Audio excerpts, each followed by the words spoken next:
இந்த பகுதியில நம்ம நிறைய பரிகார முறைகள், பரிகார தலங்கள், ஆன்மீக கேள்வி பதில்கள், ஆன்மீக சந்தேகங்கள், என்ன பிரச்சனைக்கு என்ன மாதிரி வழிபாடு பண்ணணும்னு தொடர்ந்து பார்த்துக்கிட்டு இருக்கோம். இன்னைக்கு சனியால கஷ்டப்படுறவங்க யாராவது இருந்தா, அது என்ன யாராவது இருந்தா, எல்லாருமே சனிய பார்த்து தான் பயப்படுறோம் இல்லையா? யாராவது இப்ப சனியால கஷ்டம் அப்படின்னா, அவர்கள் செய்ய வேண்டிய மிக எளிமையான ஒரு வழிபாடு, ஒரு பரிகாரம் பத்தி தான் உங்களுக்கு சொல்லப் போறேன்.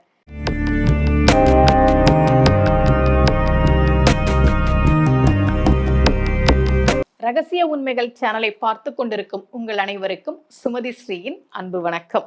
கடக ராசிக்கு இப்போ அஷ்டம சனி.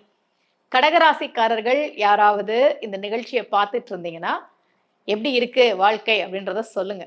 கடகராசிக்கு அஷ்டம சனி, கும்ப ராசிக்கு ஜென்ம சனி, மீனத்துக்கு 7.5 சனி தொடங்கியிருக்கு இல்லையா?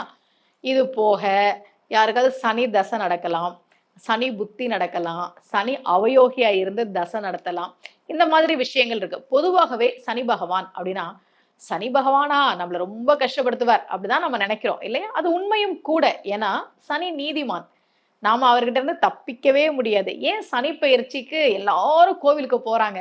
ஏன் சனியை பார்த்து எல்லாரும் பயப்படுறாங்கன்னா, அவர் நீதிமான். அவரை ஏமாத்தலாம் முடியாது. அவரவர் செய்த கர்ம வினைக்கு உண்டான பலனை அவர் கொடுத்தே தீருவார். அதனாலதான் கோவில்களுக்கெல்லாம் போனா சிவபெருமான கும்பிடுறோமோ இல்லையோ, அங்க இருக்கக்கூடிய சனி பகவான எல்லாரும் கும்பிடுறோம் இல்லையா?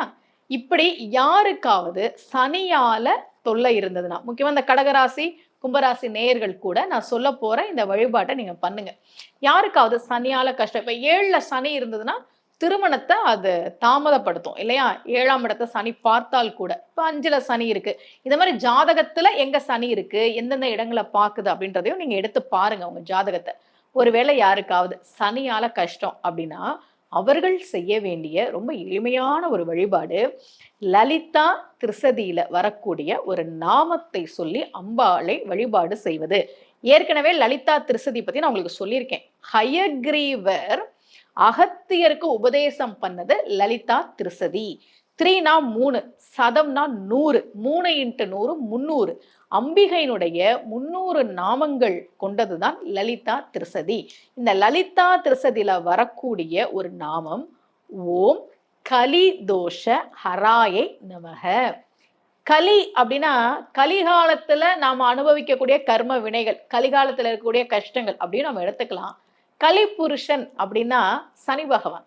சனி பகவானுக்கு கலின்னு பேரு. கட்டுரைத்து போனான் கலி அப்படின்னு நலவெண்பால ஒரு வரி வருது. கலி அப்படின்னா சனி பகவான். அப்போ சனியால யாருக்கெல்லாம் கஷ்டம் இருக்கோ அவர்கள் அம்பிகையை ஓம் கலி தோஷ ஹராயை நமக, சனியால ஏற்படக்கூடிய கலியால ஏற்படக்கூடிய கஷ்டங்களை நீக்கி தருபவளே என்று சொல்லி வழிபாடு செய்கிற போது நிச்சயமாக சனி, இப்ப 7ல சனி இருக்கு, திருமணம் தாமதமாகிட்டே இருக்குன்னா அம்பாளை நீங்க இந்த நாமத்தை சொல்லி வழிபாடு பண்ணுங்க. நிச்சயமா ஒரு மாற்றம் தெரியும். எங்கிட்ட ஜாதகம் பார்க்க வந்தவங்களை எத்தனையோ பேருக்கு நான் சொல்லி ரொம்ப வருஷமா மாப்பிள்ளை பாக்குறோமா, ரொம்ப வருஷமா பொண்ணு பாக்குறோமா, திருமணம் அமையவே இல்லம்மா, அந்த மாதிரி வந்தவங்களுக்கு நான் இந்த கோவில்களுக்கு போங்கன்னு சொல்லி பல பேருக்கு திருமணம் நடந்திருக்கு. என்னுடைய முகநூல் பக்கத்துல கூட நான் அதெல்லாம் பகிர்ந்திருக்கிறேன். அப்போ 7 திருமணஸ்தானத்துல சனி தொடர்பு வருது, 2ஆம் இடத்துல சனி தொடர்பு வருது, 8ஆம் இடத்துல சனி தொடர்பு வருது, 5ஆம் இடத்துல சனி தொடர்பு வருது. இந்த மாதிரி எல்லாம் சனியால பிரச்சனை இருக்கு ஜாதகத்துல அப்படின்னா, அவர்கள் அம்பிகையினுடைய திருசதியில வரக்கூடிய ஓம் கலிதோஷ ஹராயை நமக என்கிற நாமத்தை சொல்லி வழிபாடு செய்கிற போது நிச்சயமாக ஒரு முன்னேற்றம் தெரியும் என்பது நம்பிக்கை. இதே போல மீண்டும் ஒரு பரிகார முறையோடு உங்கள் அனைவரையும் சந்திக்கிறேன். அனைவருக்கும் அன்புடன் சுமதி ஸ்ரீ.